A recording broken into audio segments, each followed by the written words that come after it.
The most important connection I had was with a man named Frank Wisbar.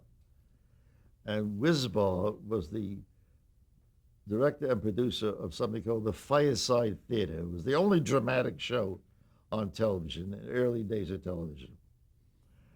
And Wisbar, who came from UFA Films in Berlin, he was really a crackerjack filmmaker.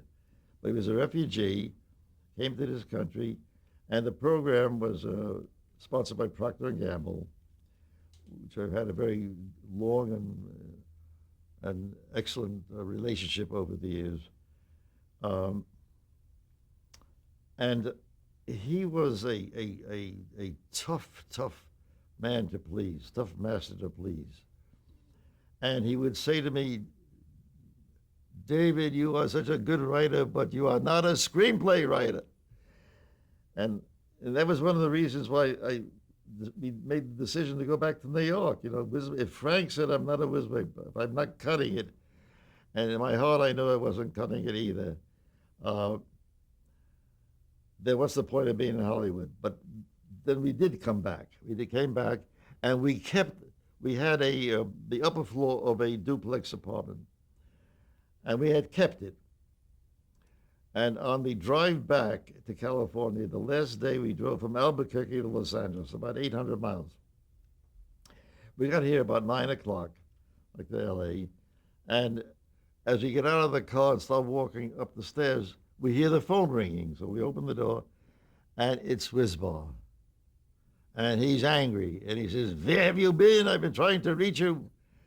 And I said, well, we were in New York. We drove back. He said, I don't want to hear any explanations. I want you in the studio. And I'm trying to do a little bit of his accent, doing it badly, but uh, in 20 minutes, and I'm counting.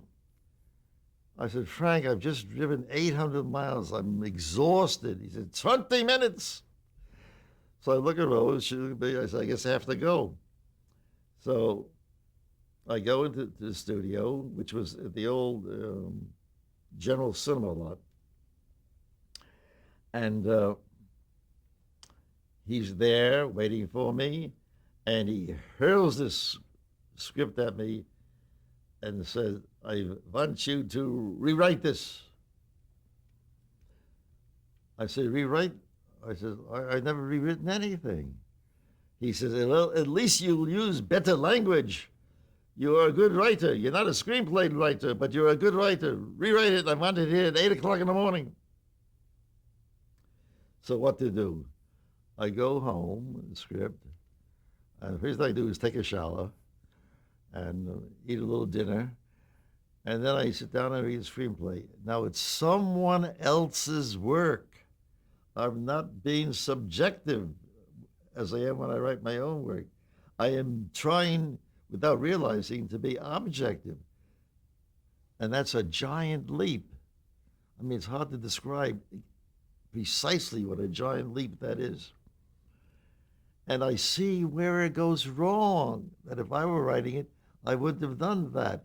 I would have changed it. So I start writing, and I finish it, and I sleep about 3 hours, and I'm at the studio at 7 o'clock, 7 in the morning, that they start shooting at 8 o'clock. He's already there, he's waiting for me, and he sit down, give him the script, and he reads it, and there's no change of expression or anything on his face. And the reason I'm taking so much time, because this was a pivotal moment in my career.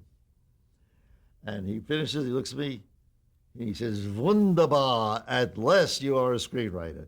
Went right out and shot it. And that's when I learned the thing, or perhaps it was just a sudden burst of knowledge. Instantaneous. Perhaps it's difficult to explain precisely how these things happen. Nevertheless, it happened. And I became more objective. I began to think, as Aristotle had said, 3 walls and an audience. Write for that audience. Please that audience. Captivate that audience. Involve them.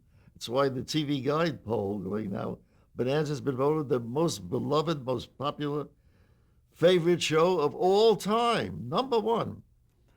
after all these years.